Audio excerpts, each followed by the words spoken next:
Wa in istaghfaruhu ghafara lahum. Kalau mereka beristighfar, kalau mereka memohon ampun, pasti diampuni Allah Subhanahu wa taala.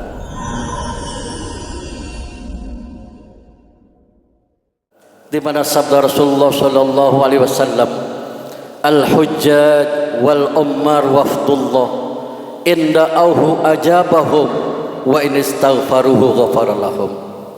Orang-orang yang sedang melaksanakan ibadah haji dan umrah, mereka sedang menjadi duyufur rahman, mereka sedang menjadi tetamunya Allah. Inda auhu ajabahum. Kalau mereka berdoa, kalau mereka meminta, baik itu masalah-masalah dunia ataupun masalah-masalah akhirat, baik itu keperluan dunia ataupun keperluan akhirat, pasti diijabah oleh Allah Subhanahu wa taala. Wa in istaghfaruhu, dan kalau mereka beristighfar, kalau mereka memohon ampun, kalau mereka bertobat sebesar apapun dosanya, sebanyak apapun dosanya, kalau mereka bertobat dengan tobat nasuha, pasti tobatnya diterima oleh Allah Subhanahu wa taala. Ma'asyiral muslimin yang dirahmati Allah Subhanahu wa taala. Kemudian keistimewaan yang kedua, ketika seseorang melaksanakan ibadah haji dan umrah, sudah tentu dia akan melaksanakan sholat, baik sholat wajib ataupun sholat sunnah, dan sudah tentu mereka akan melaksanakan sholat tersebut baik di Masjid Nabi ataupun di Masjidil Haram. Nah, orang yang melaksanakan sholat baik di Masjid Nabawi ataupun di Masjidil Haram mempunyai keutamaan yang sangat luar biasa. Di mana sabda Rasulullah sallallahu alaihi wasallam, salatu fi masjidi afdalu min alfi salatin fi ma siwa illa al masjidil haram wa salatu fi masjidil haram afdalu min mi'ati alfi salatin fi ma siwa. Orang yang melaksanakan salat di masjidku, kata Nabi, yakni Masjid Nabawi, itu adalah mempunyai keutamaan yang sangat luar biasa, lebih afdal daripada dia melaksanakan solat sebanyak 1000 kali solat yang dilaksanakan di masjid-masjid yang lain selain daripada Masjidil Haram.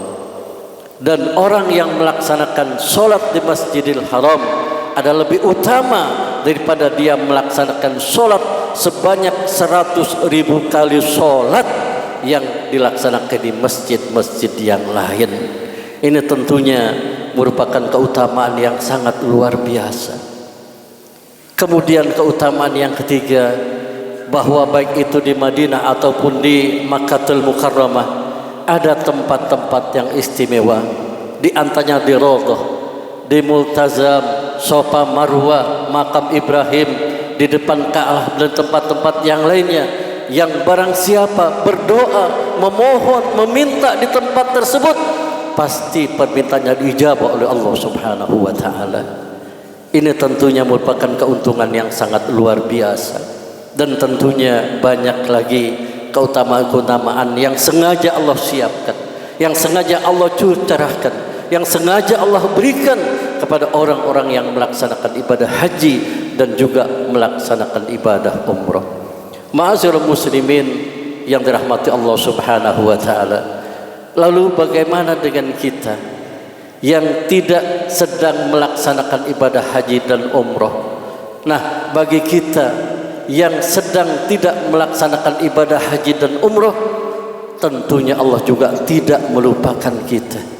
Allah memberikan keutamaan-keutamaan bagi kita, khususnya di bulan haji, dan khususnya lagi di antara tanggal 1 sampai dengan tanggal 10 daripada bulan Zulhijjah, di mana sabda Rasulullah SAW, ma min ayyamin al amalus soleh fiha ahabbu ilallah min hazil ayyam qalu walal jihadu fi sabilillah, qala walal jihadu fi sabilillah illa rajulun kharaja bi nafsi wa malih walam yaji min zalika bi syai'in.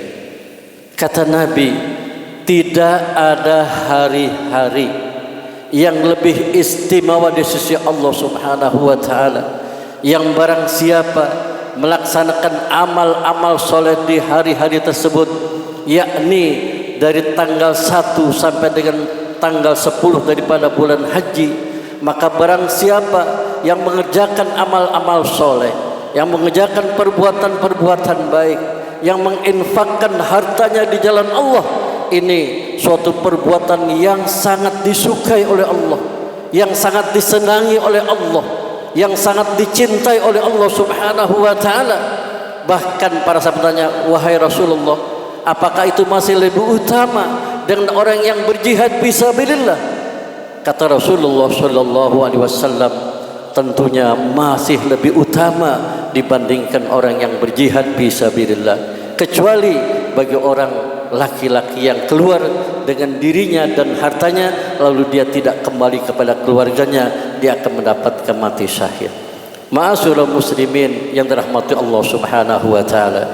Kemudian yang kita sangat dianjurkan bahwa kalau kita ada kemampuan untuk kiranya kita bisa melaksanakan puasa sunnah, kalau bisa, kalau kita mampu dari sejak tanggal 1 sampai dengan tanggal 9 daripada Zulhijjah. Dan kalaupun tidak, hendaklah jangan sampai kita tidak melaksanakan puasa sunnah hari Tarwiyah dan hari Arafah, karena ini mempunyai keutamaan yang sangat luar biasa, di mana sabda Rasulullah sallallahu alaihi wasallam, ya'dilu saumu Arafah bi saumi sanatain wa ya'dilu sauma Asyurah bi saumi sanatan.